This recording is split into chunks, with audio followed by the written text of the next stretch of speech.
The sun was low over the horizon, painting the sky of Alaris in shades of deep orange and violet. Captain Rylan Hayes moved slowly through the rows of his hydroponic gardens, checking each plant for signs of disease or dehydration. His colony was small, quiet, and peaceful, the kind of place where a man could escape the chaos of the galaxy and find a measure of peace.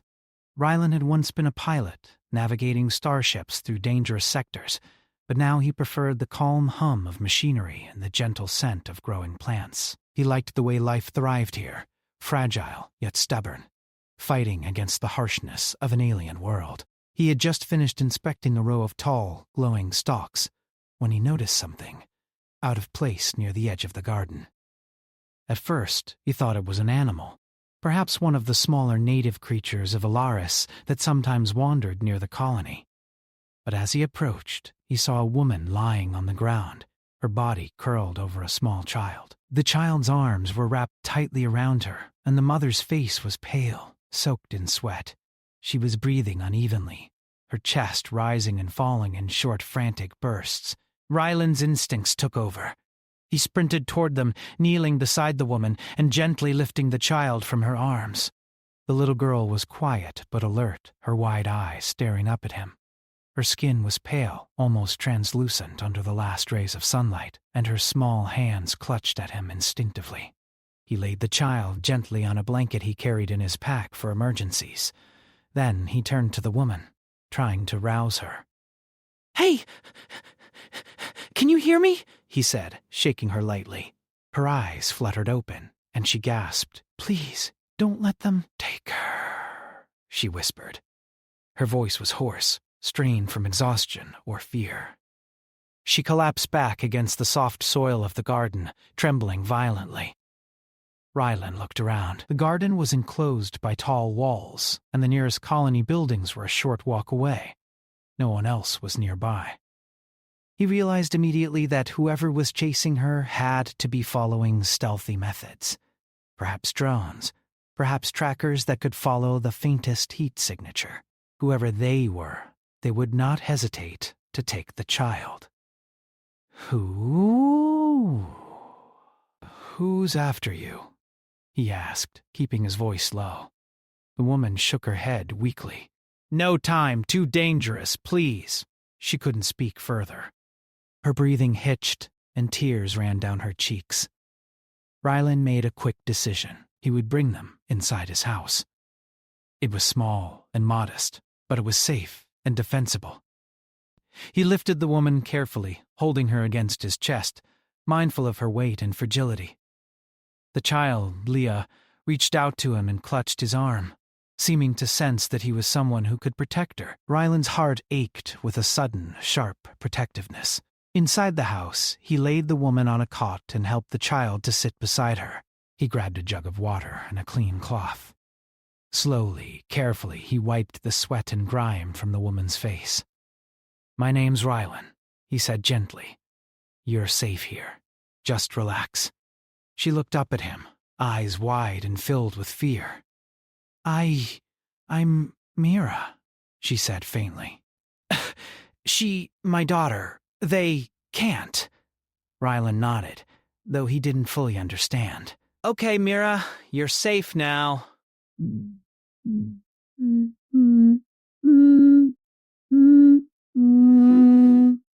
Mira tried to sit up, but winced in pain.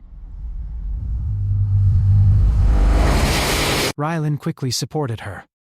He noticed faint bruises along her arms and shoulders, marks of struggle. Something about them told him she had been running for a long time, hunted and cornered. Her clothing was torn, and there were smudges of dirt and ash across her face. "They're "From the Helion Consortium," she whispered finally, the words trembling from her lips. They "Want her.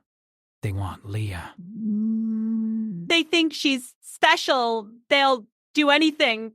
Rylan's stomach tightened. The Helion Consortium was a powerful corporate entity known for exploiting humans and alien planets alike. They had resources, soldiers, and advanced technology, If they were after the child, Verlaine knew that conventional defenses would not be enough.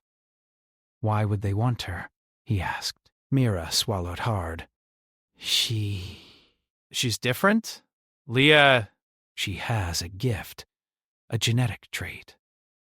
Rare, something that can change things.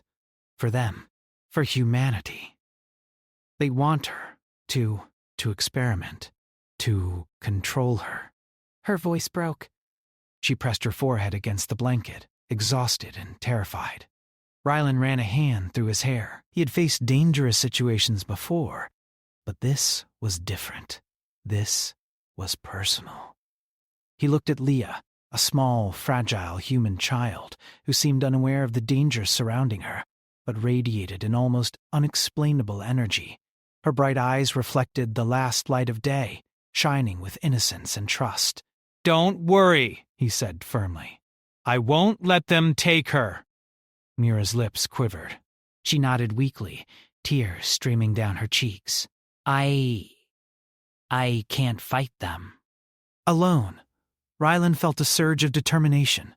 He would protect them, no matter the cost. He began gathering supplies quietly. Food, water, first aid, and some basic defensive tools. He could hear the faint hum of machinery outside, drones or sensors from the colony perhaps, but he trusted the walls of his home and the cover of the surrounding forests to keep them hidden for now. Night fell over Alaris, and the twin moons rose slowly, casting pale light across the land. Rylan kept watch while Mira slept in fits and starts, exhausted beyond belief. Leah curled against him, sleeping soundly despite the tension in the room. Rylan thought about the galaxy he had seen. The endless void, the colonies, the wars, the betrayals, and realized that in this quiet home on a distant planet, the real battle was about to begin. It would not be fought with starships and weapons, but with courage, wit, and the indomitable spirit of humans who refused to be conquered. Hours passed. Rylan traced plans in his mind, mapping possible routes, escape points, and defensive positions. He thought about the tools he had used in his piloting days, improvising solutions when technology failed. He would need every bit of skill, every lesson learned, to keep Mira and Leah safe. Suddenly, a faint sound reached his ears, the whisper of machinery moving across the distant garden walls. His heart pounded. They were here sooner than he expected. Mira stirred, sensing his tension. They'll find us," she murmured, eyes wide. "They'll have to go through me first," Rylan replied quietly, determination hardening his voice. "We moved tonight. We get to safety." He woke Mira gently, and together they packed a few belongings. Leah clutched Mira's hand, and Rylan carried the essentials. They stepped outside under the cover of night, the cool alien air brushing against their faces. The forest ahead was dense, dark, and unfamiliar to Mira, but Rylan knew its secrets. Hidden paths, false trails, and camouflaged clearings would help them disappear from pursuers. As they moved quietly through the shadows, Mira whispered stories of Leah's abilities. The child could influence certain alien life forms, coaxing them into revealing hidden energy sources or sensing danger. It was a power that could help humans survive or could be exploited by the wrong people. Rylan listened intently, forming strategies in his mind, weighing every possibility.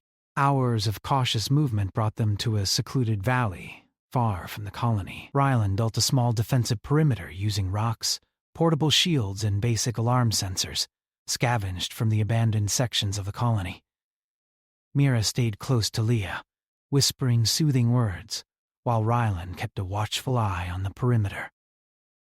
The night was long.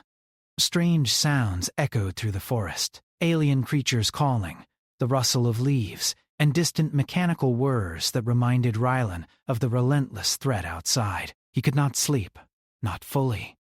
He thought of his past missions, of lives lost, of times he had acted when others hesitated. He knew the coming days would test him more than anything he had faced before. By dawn, Mira and Leah were exhausted, but alive. Ryland surveyed the surroundings, the rising sun painting the alien trees in hues of gold. He made a silent vow. He would not let the Helion Consortium take this child. He would fight, hide, and outsmart them. For humanity, for life, and for the unyielding spirit that refused to bow to fear. He took a deep breath, watching Leah's tiny hands play with the leaves and glowing flowers, feeling hope stir in his chest. The galaxy was vast, full of dangers and unknowns, but in this quiet corner of Valoris, a human heart would stand strong. The chase had begun, and there was no turning back. Rylan adjusted his pack and looked at Mira and Leah. "We move at first light. Stick to me. Stay quiet." Survive together. Mira nodded, a spark of trust appearing amidst her fear. Leah giggled softly, unaware of the danger, but comforted by the presence of the man who had become her protector. Rylan looked at the horizon, feeling the weight of responsibility, but also the quiet thrill of purpose. This was no longer about a single colony, a single garden, or a single life. This was about what humanity could endure, how it could adapt, and how courage could triumph against overwhelming odds. And as the first rays of sunlight broke over the distant mountains, Rylan, Mira, and Leah stepped forward into the unknown, ready to face whatever the galaxy would throw at them. The forest around the hidden valley was alive with movement. Strange alien creatures stirred in the underbrush, their glowing eyes peeking from behind ferns and twisted trunks. Rylan led Mira and Leah carefully through the shadows, his senses alert for even the slightest disturbance. Every sound, every rustle of leaves, could be a threat or just the life of the forest reacting to their presence. He kept his voice low, speaking in calm tones to Mira, who clutched Leah's small hand tightly.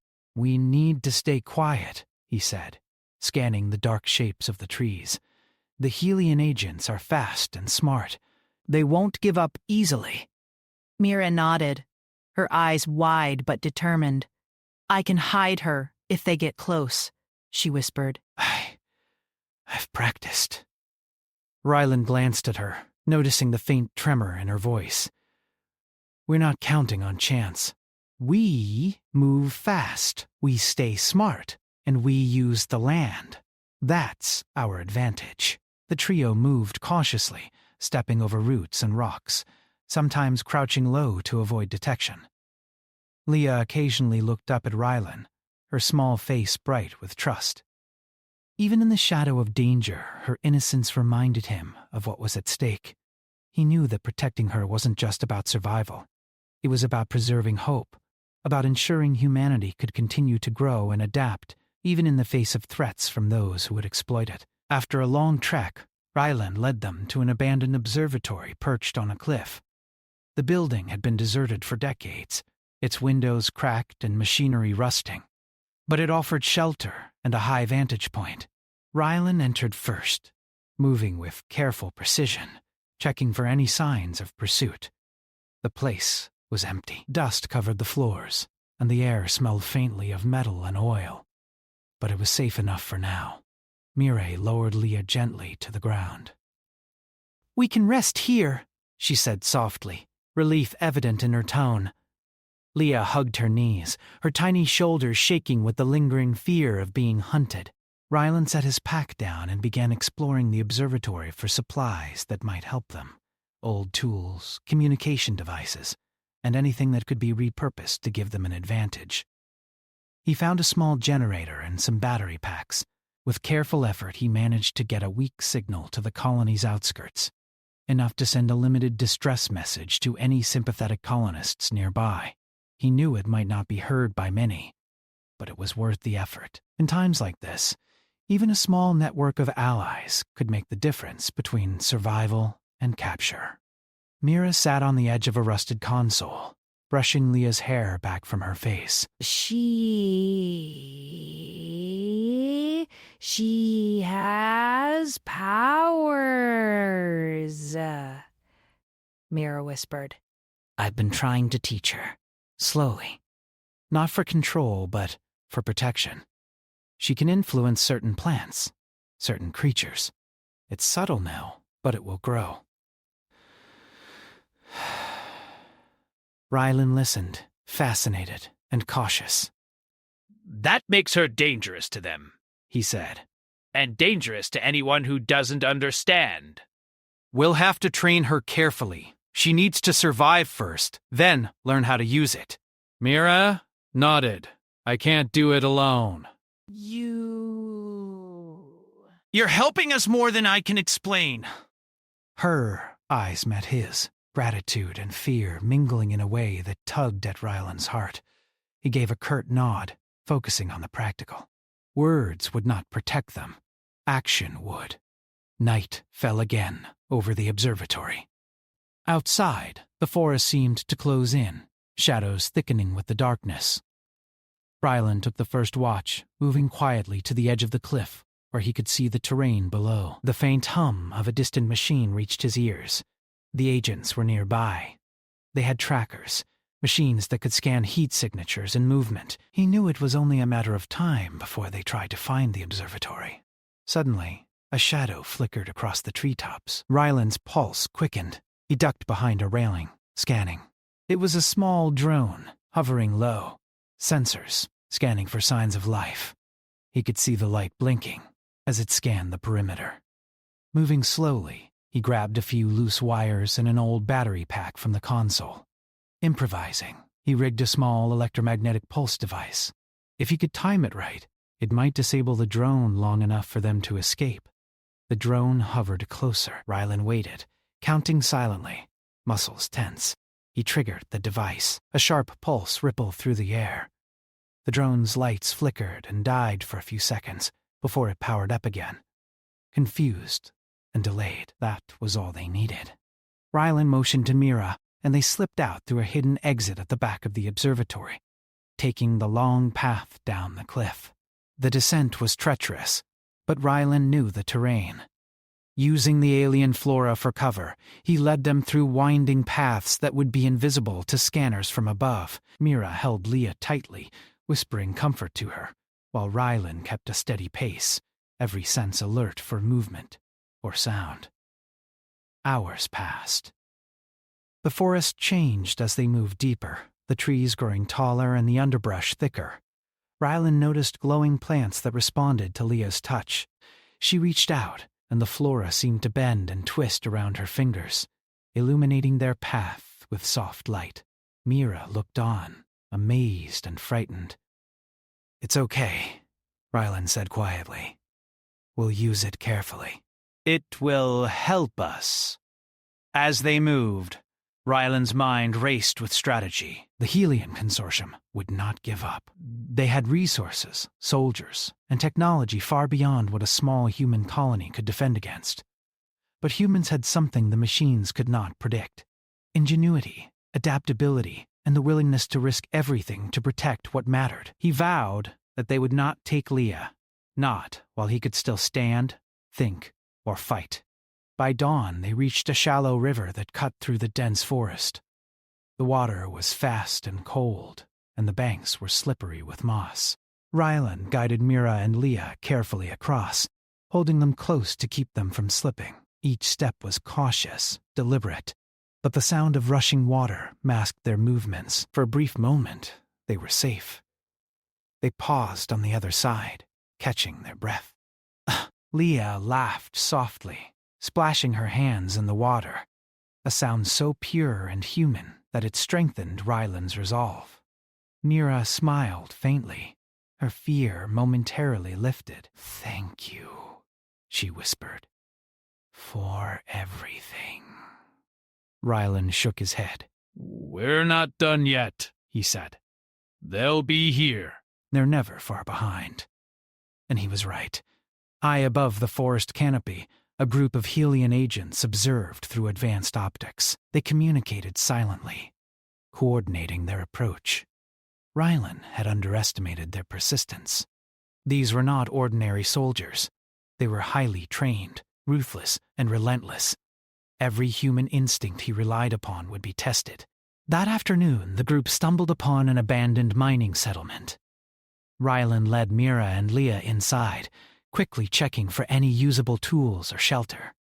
Old equipment littered the floors, and the walls were cracked and crumbling, but it offered a defensible space. He found some portable lights and a rudimentary security system, which he managed to reactivate. It was not perfect, but it would buy them time. As night fell again, Mira helped Leah to sleep, telling her stories of a safe world where humans and aliens lived together in harmony.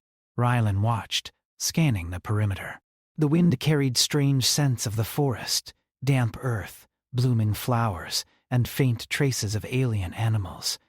Each sound reminded him that they were still being hunted, that survival required vigilance, patience, and quick thinking. Suddenly, the faint hum of machinery reached them again. Rylan stiffened. He crept toward the entrance and peered through the broken walls.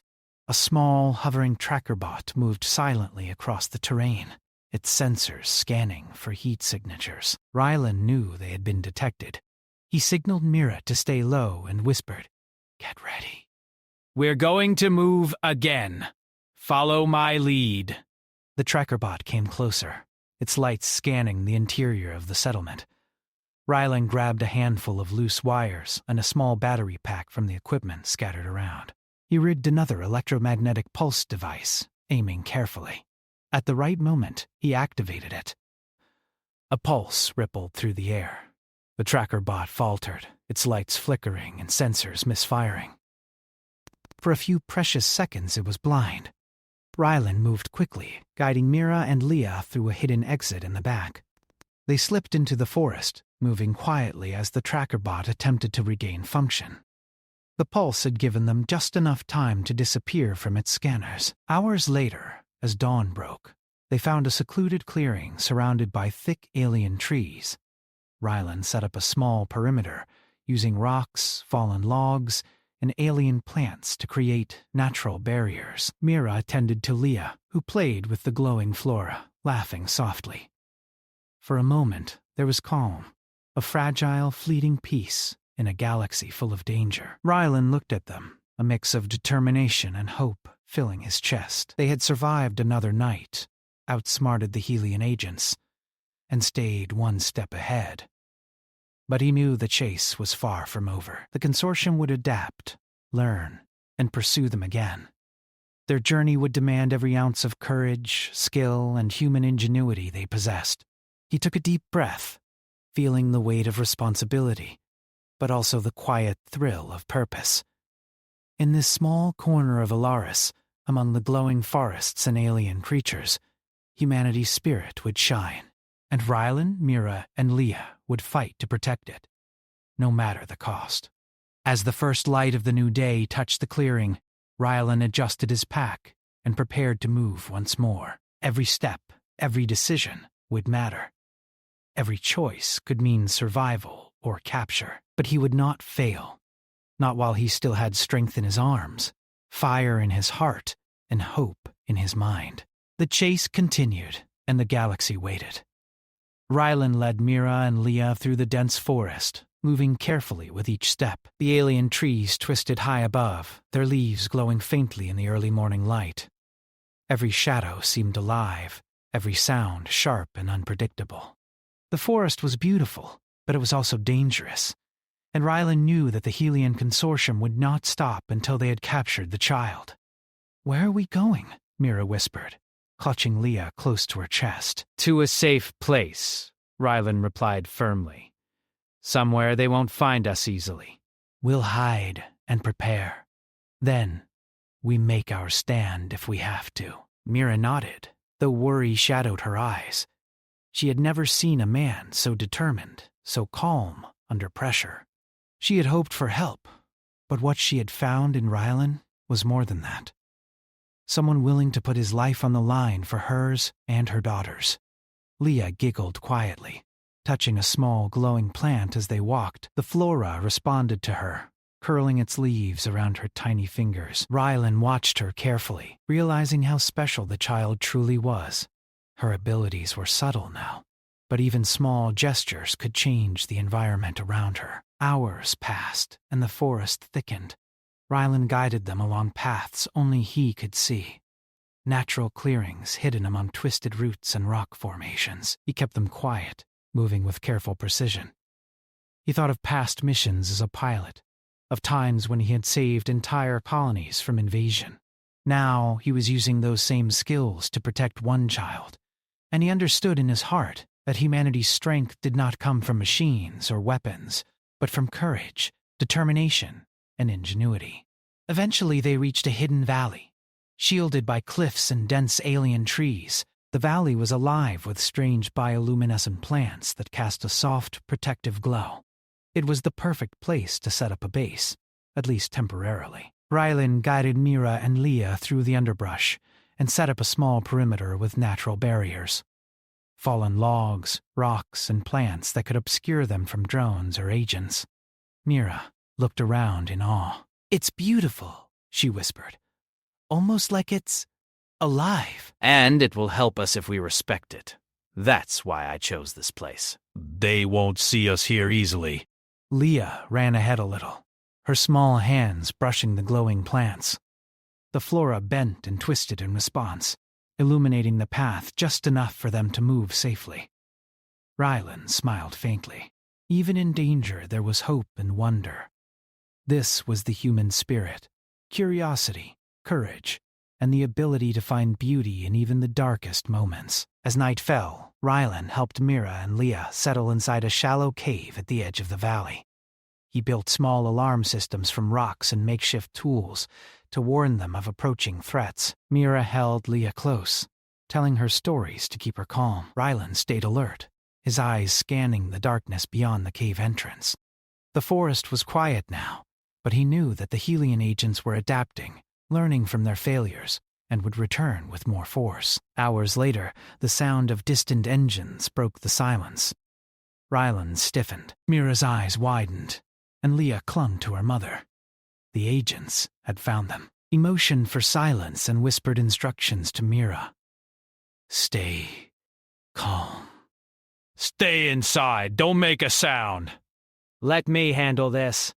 Rylan stepped outside, moving slowly through the shadows. He could see the lights of hovercrafts moving through the treetops, their sensors scanning for heat signatures. He needed a plan. Direct confrontation would be dangerous, but running would not save them either. He had to turn the environment to their advantage. He spotted a cluster of thick alien trees nearby, their trunks wide and strong. Leah's abilities could be used here. Carefully, he called her over. "Leah, I need you to help me," he whispered. The child looked up, trusting him completely. Her small hands brushed the plants, and they bent and grew, forming barriers and entangling roots that could block the agent's path. The glowing flora twisted to create a maze of natural obstacles, confusing the hovercraft sensors and slowing the pursuit. The agents advanced, underestimating the human defenders and the alien terrain. Rylan moved strategically, guiding Mira and Leah along hidden paths. He used his knowledge of the land to set traps, loose rocks that could create noise to distract, narrow paths that forced the hovercrafts into slower movement, and hidden clearings where they could hide and regroup. Mira whispered, "They're close." "I know," Rylan replied calmly. "Stay with me. We're going to make them regret chasing us." The first confrontation came at a narrow canyon. The hovercrafts tried to move through, but the alien flora Leah had influenced created a natural barricade. The roots and vines twisted around their vehicles, tripping sensors and slowing movement. Rylan grabbed rocks and tools, improvising devices to create small electromagnetic pulses. The pulses disabled some of the agent's sensors, giving them critical seconds to maneuver through the canyon safely. Mira and Leah followed, moving quickly but quietly. Leah's laughter echoed softly, her joy contrasting with the tension. Rylan smiled faintly. The child was not only special, but she also reminded him of why he was fighting. Protecting humanity sometimes meant protecting the smallest among them, the ones who carried hope for the future. Hours later, they reached a plateau overlooking the agent's position. Rylan studied their movements carefully. The Helian Consortium had brought more troops, expecting an easy capture. Instead, they faced a combination of human ingenuity, environmental manipulation, and Leah's growing abilities. Rylan knew the final confrontation was coming. He turned to Mira. "We can't run anymore." We need to hold our ground. We need to fight smart, not just hard. Mira nodded, determination shining in her eyes. "I'll help. I'll fight to protect her." Together, they prepared the plateau. Rylan reinforced the natural barriers with rocks and debris. He set up hidden paths to funnel the agents into narrow spaces where they could be trapped or slowed. Leah played quietly nearby, her abilities subtly influencing the plants to strengthen their defenses. As night fell, the agents finally advanced. The hovercrafts moved cautiously, scanning for heat signatures. Rylan and Mira stayed hidden, watching and waiting. When the first agent stepped into the trap, a series of vines and roots twisted around their feet, pulling them down and tripping them. The humans reacted quickly, using simple tools and clever tactics to neutralize the threat without harming the child. Leah's powers grew more evident. She moved her hands over glowing plants, and the flora responded instantly, creating barriers, infusing sensors, and even startling some of the agents. Rylan marveled at her control and instinct, realizing she had the potential to change the balance of power on this planet if she survived. The confrontation escalated. Ryland and Mira worked together seamlessly, guiding Leah and using every tool and resource at their disposal. The agents underestimated the humans, thinking that technology alone would win the day. But humans had patience, strategy, and courage. They adapted, using the terrain, the alien flora, and Leah's abilities to outsmart the enemy. Hours passed. The agents began to retreat, realizing they could not capture the child without heavy losses. Rylan watched as they disappeared into the distance, their hovercrafts failing to navigate the complex terrain. He let out a quiet sigh of relief. The immediate danger had passed, but the threat was not gone. Mira hugged Leah tightly, tears streaming down her face. "We did it," she whispered. "No," Rylan said, shaking his head. "We survived this, that's all. The fight isn't over." But we've shown them that humans won't give up easily. They settled into a temporary camp on the plateau, exhausted, but alive. Rylan kept watch, knowing that the Helian Consortium would regroup and return. He thought about the galaxy, the vast reaches of space, and the threats humanity faced. But he also thought about the courage of ordinary humans, the will to protect what is precious, and the ingenuity that could turn even the most desperate situation into survival. Leah fell asleep, her small body curled against Mira's chest. Rylan watched over them, feeling a deep sense of responsibility. He had faced many dangers in his life, but this was different. This was about protecting the future of humanity itself, in the form of one small child whose abilities could change everything. The plateau remained quiet for the rest of the night. Strange alien sounds drifted on the wind, the glowing flora illuminating the camp with soft light. Rylan reflected on what had happened, the chase, the traps, the clever use of terrain and ingenuity. Humanity was not helpless, even in the face of powerful enemies. Courage, quick thinking, and the willingness to protect others had turned the tide. By dawn, the trio prepared to move again. The valley behind them was safe for now, but the galaxy would not remain quiet. Rylan adjusted his pack, checking supplies and ensuring their path was clear. Mira and Leah followed, trusting him completely. As they stepped forward into the morning light, Rylan felt hope mingling with the weight of responsibility. They had survived a night of relentless pursuit, using skill, courage, and human ingenuity. But the fight was far from over. The Helian Consortium would return, stronger and more determined. Rylan looked at Mira and Leah, determination blazing in his chest. We fight smart, we stay together, and we survive. That's how humans win. Mira nodded, holding Leah tightly. The child's small hand reached out to touch a glowing plant, bending it gently as if to bless their path. Rylan smiled faintly, a quiet reminder that even in the darkest moments humanity's spirit could shine. Clever, brave, and unbroken. The chase would continue. The fight was not over, but humanity had shown its strength once more, and in the heart of Ilaris, Rylan, Mira, and Leah walked forward, ready for whatever the galaxy would throw at them next.